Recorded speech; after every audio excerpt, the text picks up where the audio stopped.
Hello नमस्कार, welcome to back my channel chemistry cracks. आज हम शुरू करेंगे अपना वही पुराना chapter carbon and its compound. आज दूसरा वीडियो हम डालेंगे, इसमें हम कार्बन के बारे में कुछ और नई नई चीजें पढ़ेंगे। तो कैसे हैं आप सब लोग? कामना करता हूँ सभी लोग अच्छे होंगे। चलिए स्टार्ट करते हैं। नया आज का टॉपिक जो है हमारा कोवैलेंट व सहसंयोजक आबंध।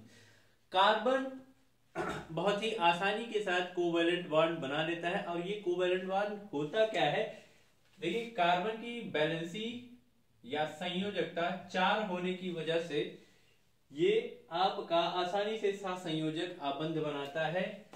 दैट मीन्स कार्बन का एक इलेक्ट्रॉन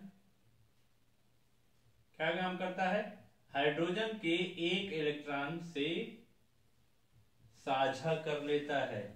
यहां पर एक हाइड्रोजन, ये इसका इलेक्ट्रॉन साझा किया, यहां पर एक इलेक्ट्रॉन।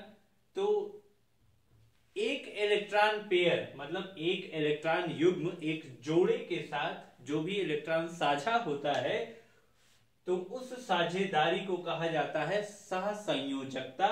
कोवैलेंट मतलब किसी के साथ आप साझेदारी करते हो, कोई सामान आपको लाना है और आपके पास पैसे कम पड़ रहे हैं और आपको जरूरत है कि कोई साझेदार मिल जाए तो हम वो काम आसानी से कर सकते हैं, उसका भी काम बन जाए और आपका भी काम बन जाए। जस्ट लाइक टू, एक के पास बॉल है एक के पास बैट है, तो दोनों लोग अकेले अकेले तो सिर्फ बॉल और बैट तो खेल नहीं सकते।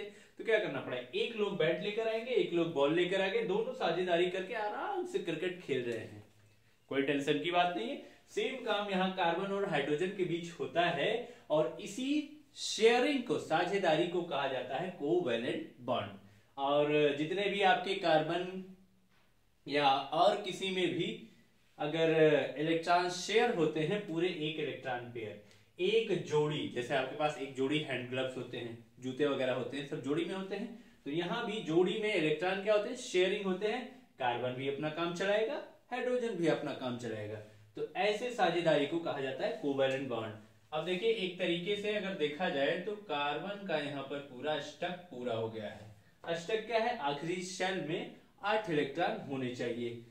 जैसा कि आप देखें दूसरा भी अगर हम C2H6 बना देते हैं, यहां भी क्या है, यहां पर सभी कार्बन क्या कर रहे हैं, एक साथ हाइड्रोजन को जोड़े हुए हैं, सभी के पास अपने अपने इलेक्ट्रॉन हैं।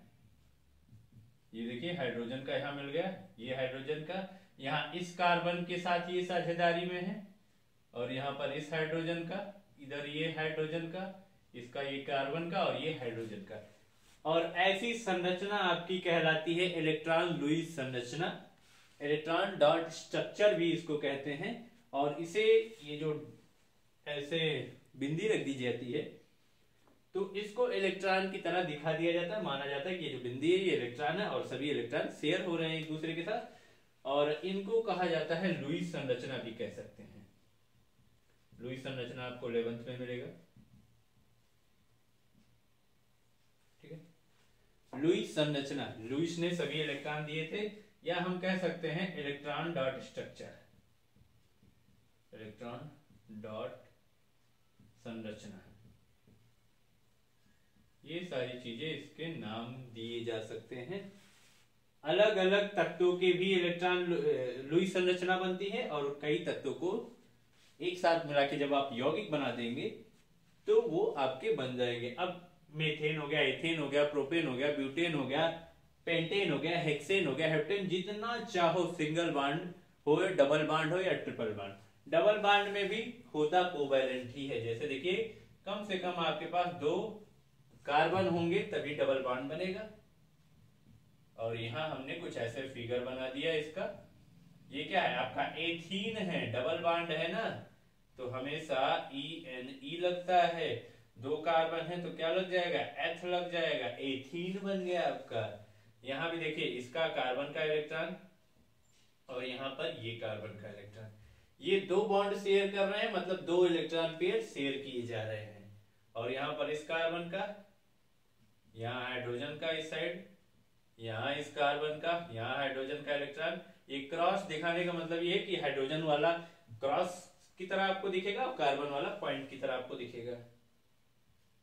ठीक है, कुछ इस तरीके से इलेक्ट्रॉन, ये सब चाहे सिंगल बॉन्ड हो चाहे डबल बॉन्ड हो, कार्बन कार्बन के बीच हो, कार्बन हाइड्रोजन के बीच हो, सभी क्या होते हैं, सहसंयोजक बॉन्ड होते हैं, कोवेलेंट बॉन्ड, क्योंकि शेयर किए जाते हैं।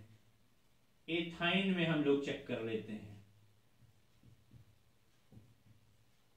ठीक है, यहां पर देखिए सभी के साथ पेयरिंग हो रही है, 3 इलेक्ट्रॉन पेयर कार्बन खुद शेयर कर लिया है आपस में ही, और जब वो आपस में ही 3 इलेक्ट्रॉन पेयर शेयर कर लिया है, इसकी वजह से 3 बॉन्ड हो गए हैं, सभी क्या है, हमारे कोवैलेंट बॉन्ड हैं। और ऐसे ही कोवैलेंट बॉन्ड हर एक कार्बन संरचना में बनते रहेंगे। कार्बन कोवैलेंट बॉन्ड कार्बन के अलावा आपस में एक ही परमाणु में हो सकते हैं। जैसे आपने कार्बन देखा, लेकिन कार्बन 4 बॉन्ड तो बना नहीं सकता, इसलिए आपस में C2 तो बनाएगा नहीं। कभी कभार आपने देखा होगा H2 होता है, यहां भी कोवैलेंट बॉन्ड ही है, क्योंकि ये दोनों क्या करेंगे, आपस में इलेक्ट्रॉन को शेयर करेंगे। देखते हैं कैसे। H है और यहां पर H है, इसके पास एक अपना इलेक्ट्रॉन था, इसके पास एक अपना इलेक्ट्रॉन था, और जब भी अकेला इलेक्ट्रॉन होता है और या इनका स्टक पूरा नहीं होता है, इनके आखिरी शेल में जो इलेक्ट्रॉन होने चाहिए थे 2, 8, 18 और 32, ये पूरे नहीं पड़ रहे थे। ठीक है, तो ये क्या करते हैं, आपस में ही साझेदारी कर लेते हैं। पहले एक ही नंबर इसका होता है, तो इनके पहले सेल में 2 होने चाहिए, तो दोनों आपस में साझेदारी करके 2 इससे काम चला लेंगे, और ये हाइड्रोजन भी ये दोनों इलेक्ट्रॉन लेके काम चला लेगा। तो यहां देखिए सिंगल बॉन्ड बन रहा है। O2 में आप देखेंगे यहां भी कोवैलेंट बॉन्ड है। कैसे, एक ऑक्सीजन, दूसरा ऑक्सीजन, इसके पास भी आखिरी शेल में, आखिरी कोश में 6 इलेक्ट्रॉन होते हैं। ठीक है, ये 2 इलेक्ट्रॉन मिलकर एक बॉन्ड बनाते हैं, और ये 2 इलेक्ट्रॉन नीचे वाले मिलकर अपना एक अलग बॉन्ड तैयार कर लेते हैं। और इसका देखिए ऐसे हम, ये भाई साहब भी 8 पूरे हो गए, ये कहां चला गया, गड़बड़ हो गया, और ये भी 8 पूरा कर लिए अपना, 4 और 4 8, इधर 4 और ये मिलकर, देखिए गोला जहां तक बना है सभी 8-8 इलेक्ट्रॉन अपना पूरा कर सकते हैं, तो इसीलिए O2 डबल बॉन्ड बनाता है। नाइट्रोजन, ये N2 है, नाइट्रोजन के आखिरी कक्षक में होते हैं 5 इलेक्ट्रॉन।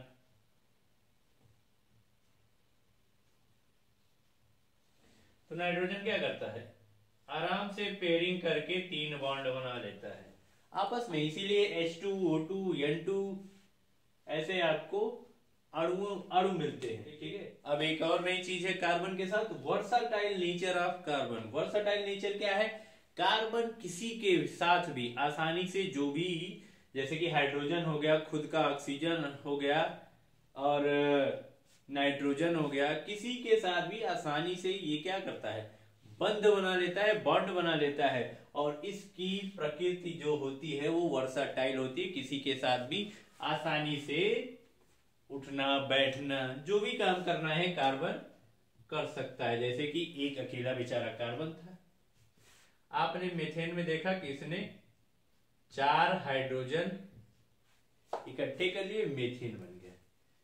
3 हाइड्रोजन इधर और एक कार्बन के साथ कर लिया, अलग हो गया। अब जैसे देखिए यहाँ हाइड्रोजन लगा दिया, इधर हमने Cl लगा दिया, 3 हाइड्रोजन थे, क्या बन गया आपका, मेथिल क्लोराइड या क्लोरोमेथेन, आईपीएसी नेम में रख देंगे। ठीक है, इसको साधारण नाम क्या रख सकते हैं, मेथिल क्लोराइड।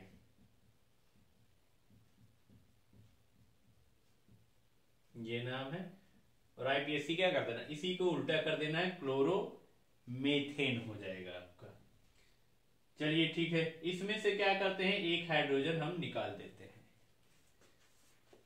इधर ही करते हैं, एक यहां पर Cl लगा था, एक हाइड्रोजन निकालते हैं ऊपर वाला। चलिए -H कर दिया, आपका CH2Cl2 बन गया।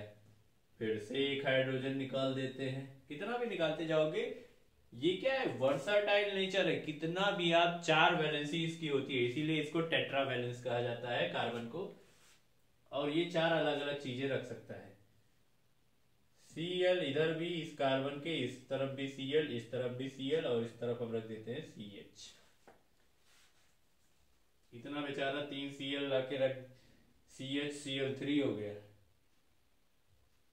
एक और हाइड्रोजन निकाल देंगे तो क्या बन जाएगा, ये CCl4 बन जाएगा, कार्बन टेट्राक्लोराइड बन जाएगा, CCl4। तो इस तरीके से ये होता है आपका वर्साटाइल नेचर। जैसे कि यहाँ कार्बन देखिए 4 अलग अलग चीजें भी जोड़ दीजिए, एक बन गया आपका हाइड्रोजन, एक जोड़ दीजिए क्लोरीन, एक जोड़ दीजिए Br, एक यहाँ कुछ और जोड़ना चाहते हैं जोड़ दीजिए, आपकी मर्जी, F। 4 अलग अलग चीजें जोड़ देते हैं और हमारे पास बन जाता है क्या, वर्साटाइल नेचर, और ये टेट्रा वैलेंसी पूरी तरीके से काम करने लगती है। ये आपका एथेन हो गया। मीथेन, प्रोपेन, ब्यूटेन कुछ भी रहे, कोई फर्क नहीं पड़ता है, जहां भी सिंगल बॉन्ड होगा। ये सब क्या है, कार्बन कार्बन के बीच आपका क्या है, सिंगल बॉन्ड है, सिंगल बॉन्ड है। अगर कार्बन कार्बन के बीच सिंगल बॉन्ड है या पूरी की पूरी सीरीज बनी हो 8-10 कार्बन की, उससे कोई फर्क नहीं पड़ता है, तो वो हमेशा क्या कहलाएगा, आपका सैचुरेटेड, इसको बोला जाता है संतृप्त। संतृप्त कार्बन, या अगर हाइड्रोजन लगा है तो हम लिख देंगे इसमें हाइड्रो कार्बन, सिंपल चीज है। संतृप्त का मतलब क्या है, एक अकेला बॉन्ड ही कार्बन को जोड़े हुए है। अनसैचुरेटेड क्या चीज है, इसको बोला जाता है असंतृप्त हाइड्रोकार्बन, क्योंकि हाइड्रोकार्बन इसलिए क्योंकि हाइड्रोजन जुड़ा रहता है हर जगह कार्बन से। जब भी कार्बन कार्बन के बीच डबल बॉन्ड आ जाता है, चाहे वो एथीन हो या एथाइन हो, तो क्या हो जाएगा, असंतृप्त हाइड्रोकार्बन हो जाएगा, अनसैचुरेटेड हाइड्रोकार्बन। यहां सिर्फ इतने में ही नहीं, जैसे देखिए आपके पास सिंगल सिंगल सिंगल बॉन्ड और यहां पर डबल बॉन्ड आ जाए, तो भी जानते हो जो बड़ा होता है उसी को प्रायोरिटी दी जाती है, प्राथमिकता, कि भैया जी आप ही के नाम से हम चलेंगे। सिंगल बॉन्ड का अब कोई अस्तित्व नहीं रह गया है, ये बस नाम के बने हुए हैं, यहां डबल बॉन्ड आ गया है। अब ये पूरी कार्बन की जो चेन है आपकी क्या बन जाएगी, पहली बात तो ये इसका नाम हो जाएगा ब्यूटीन, और नंबरिंग भी हम इधर से कर देते हैं। देखिए 4 कार्बन है, नाम हो गया ब्यूटईन, ब्यूटईन, और ये आपका अनसैचुरेटेड हाइड्रोकार्बन है। एक बीच में और ले लेते हैं, चलिए बीच में हम ट्रिपल बॉन्ड लगा देते हैं, यहां लगा देते हैं। अब देखिए बीच में ये भाई साहब लगे हैं 3 बॉन्ड वाले। नंबरिंग किधर से भी करें, 1 2 1 2 दोनों तरफ से आएगा सेम टू सेम। यहां भी क्या आपका, अब ये ब्यूटाइन नहीं है, ब्यूटाइन तो है लेकिन कैसा है, ब्यूटाइन 2 लिख सकते हैं, या सबसे बेटर है आप इसको लिख दीजिए ब्यूट। 2 नंबर पे लगा है 3 बॉन्ड, ब्यूट 2 ये जिस नंबर पे लगा होगा 3 नंबर पे नहीं लग सकता, क्यों, आपको हमने बताया क्या, सबसे कम नंबर आपको देना है कहीं भी अगर कोई भी ग्रुप आता है तो देखिए सिंगल बॉन्ड के साथ आपका सैचुरेटेड और डबल या ट्रिपल बॉन्ड के साथ अनसैचुरेटेड कार्बन आपका आ जाएगा आसानी के साथ। कार्बन में ये आता है, और कार्बन की बहुत अच्छी प्रॉपर्टी है कि वो क्यों इतने ज्यादा कंपाउंड बना लेता है, जो कि 10 लाख से ज्यादा है। आसानी से कार्बन की चेन बन सकती है। देखिए चेन कैसे बना सकते हैं, कार्बन की चेन आपको बनाना है, कहीं तक भी लेके चले जाइए, ये है सिंपल कार्बन की चेन। और एक काम करिएगा, जितना भी कार्बन के किनारे जगह खाली है, 4 बॉन्ड बनने चाहिए कार्बन के। अगर कार्बन कार्बन के बीच बन चुके हैं, जो बॉन्ड खाली हैं, तो वहां आपको क्या लगा देना है, सिर्फ और सिर्फ हाइड्रोजन लगा देना है। तो ये लगा दिए जल्दी से हाइड्रोजन। ये आपकी चेन हो गई सिंपल, 1 2 3 4 5 6 हेक्सेन बन गया। सिंपल है, कोई दिक्कत नहीं। अगर मान लो हम यहां से हाइड्रोजन गायब करके एक कार्बन और लगा देते हैं, और इस कार्बन के भी 3 बेचारे हाइड्रोजन हो गए। अब क्या ये हेक्सेन है? 2 3 4 5 6 7 कार्बन है, बिल्कुल है ये हेक्सेन। नामकरण में आपको तो हेक्सेन लिखना ही रहेगा, लेकिन एक शाखा आ गई है। तो अब देखिए नंबरिंग किस तरीके से होती है, चेन में ही 1 2 3 4, इस यहां पर जो शाखा, इसी को कहा जाता है। पहले आपने सिंपल चेन बनाई, और अब ये जो किनारे लग गया है, ये क्या लग गई, एक ब्रांच यानी शाखा लग गई। अब नंबरिंग कुछ अलग तरीके से होगी, 2 और 3 इधर नहीं जाएंगे और ना ही इधर से चलेंगे। क्यों? कार्बन की सबसे लंबी चेन हमें चाहिए, और ये शाखा लगी हुई है, इसे ही कहा जाता है ब्रांच। तो अगर नाम लिखना चाहें तो आसानी से लिख सकते हैं, क्या हो जाएगा आपका, 3 मेथिल। क्यों? क्योंकि शाखाएं जहां निकलती हैं उसका नामकरण पहले कर दिया जाता है। और आपका 6 कार्बन है तो हेक्स एन आपका लिख जाएगा। ब्रांचेस कहीं भी निकल सकती हैं। मान लीजिए यहां एक और कार्बन हमने लगा दिया, अब इसके किनारे भी हाइड्रोजन आप लगा लीजिएगा। तो देखिए 1 2 3, अब हम किधर से भी नंबरिंग कर सकते हैं, 1 2 3 ऐसे भी कर सकते हैं, 1 2 3।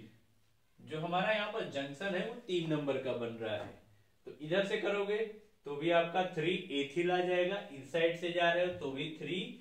अब 3 मैथिल की जगह क्या हो जाएगा, 3 एथिल हो जाएगा। बाकी सारे नाम वैसे के वैसे रहेंगे। ये हो गई चेन। अच्छा, चेन सिंपल भी बन सकती है, जैसे कि ये सारे हम हाइड्रोजन निकाल लें, और यहां पर क्या करें, हम कार्बन की ऐसे ऐसे चेन बना दें।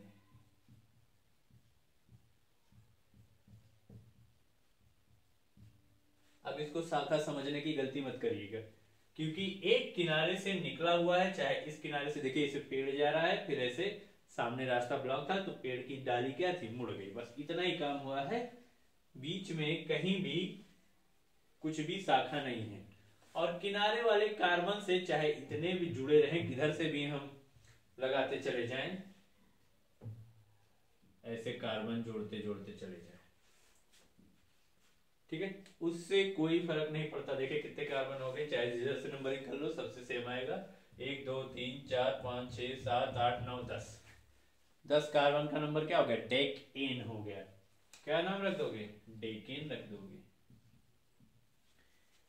हमेशा ध्यान रखिएगा कि चेन कब रहेगी, जब आपके किनारों से अगर कार्बन की शाखाएं नहीं सॉरी किनारों से कोई भी शाखा निकल ही नहीं सकती है, तो आपका सीधा सीधा चेन रहेगा, वो टेढ़ा मेढ़ा किधर से भी जा सकता है आसानी के साथ। ब्रांचेज है तो कम से कम 2 नंबर कार्बन से लेकर और इस आखिरी वाले से एक पहले कहीं भी अगर कोई कार्बन निकलता है यहां लगा दो, या 2 शाखाएं भी लगा सकते हो, तो इसको बोला जाता है ब्रांच।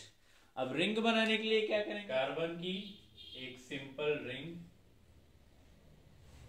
ये देखिए 6 खानों वाले हैं। एक चीज हमेशा जानिए, कार्बन ऐसे भी बन सकता है। अगर टेढ़ा मेढ़ा ऐसे बना दिए तो जितने कोने हैं हमारे, ये कोने सभी कहलाते हैं क्या, कार्बन। 1 2 3 4 5, 5 कार्बन मीन्स पेंटेन हो गया। क्योंकि समय बचाने के लिए हायर स्टडी क्लासेज में क्या किया जाता है, कार्बन हाइड्रोजन लिखने से अच्छा है सिर्फ आप ऐसे लाइन बना दीजिए। ये देखिए एक साइकिल बन गई है, एक रिंग बन गई है, और जितने भी कोने हैं यहां पर सब में क्या है, कार्बन है। कुछ ऐसे भी बना सकते हैं हम, देखिए ट्रायंगल बनाते हैं, जो हमने ऐसे बनाया है इसको ऐसे भी लिख सकते हैं, सिर्फ ट्रायंगल बना दीजिए। ये हेक्सागोन है, हेक्सागोन का कार्बन बना देते हैं, 6 कार्बन, 4 का बना देते हैं। देखिए इसको ऐसे भी बना सकते हैं, स्क्वायर पेंटागोन भी बना सकते हैं। देखिए 5 कार्बन हो गए कि नहीं, हर जगह कार्बन। अगर आपको केमिस्ट्री बुक में ऐसे कुछ भी चित्र मिलते हैं तो जान जाइए ये सब क्या है, जितने कोने बने हैं। अच्छा नाम कैसे इसका लिखते हैं, ये एक रिंग में है, साइकिल में है, तो इसके लिए सबसे पहले नाम लगाते हैं साइक्लो। साइकिल से क्या बना, साइक्लो। 3 कार्बन है, प्रोपेन। यहां पर 4 है, साइक्लो ब्यूटेन। यहां पर क्या, साइक्लोपेंटेन, साइक्लोहेक्सेन। ये होता है आपका रिंग। अगर रिंग में ही कहीं डबल बॉन्ड ऐसे लग जाए तो भी हम वही पुराना हिसाब किताब अपनाएंगे कि क्या करना है, नंबरिंग कर देनी है, 2 3 4 5। ऐसे भी नंबरिंग कर सकते हो, लेकिन क्या है हम ऐसे ही चलते हैं और इसको बोला जाता है क्लॉकवाइज। अगर कोई इसमें फालतू ग्रुप नहीं जुड़ा है तो हम क्लॉकवाइज चलेंगे, तो एक नाम दे देंगे। ये क्या हो जाएगा, साइक्लोपेंटीन। पेंट और इन लिख दीजिए, 1 लिखने की जरूरत नहीं होती। तो इतनी ढेर सारी चीजें हैं। कुछ कार्बन के एलोट्रॉप्स भी होते हैं जिनके नाम आपको बहुत अच्छी तरीके से पता है, डायमंड एंड ग्रेफाइट। डायमंड आप जान रहे हो काफी महंगा पदार्थ है और काफी कठोर, सबसे कठोरतम पदार्थ क्या है, डायमंड है। और ग्रेफाइट जो आप पेंसिल में यूज करते हैं, जो आप ब्लैक कलर की पेंसिल, जो लिखने वाला निब होता है, वो ग्रेफाइट का बना होता है। ये आपका वैद्युत कुचालक होता है और ये सुचालक होता है, कंडक्टिव नहीं होता है। ये क्या होता है, कंडक्टिव होता है, इसमें करंट आता है, कभी चेक कर सकते हैं आप, बट ऐसा करिएगा नहीं, ठीक है। ये सारी चीजें हैं आपके कार्बन कंपाउंड्स में। आज के लिए इतना ही, और अगर कुछ आपको जरूरत होगी, कोई दिक्कत होगी तो कमेंट जरूर करिए। नमस्कार, मिलते हैं अगले वीडियो में।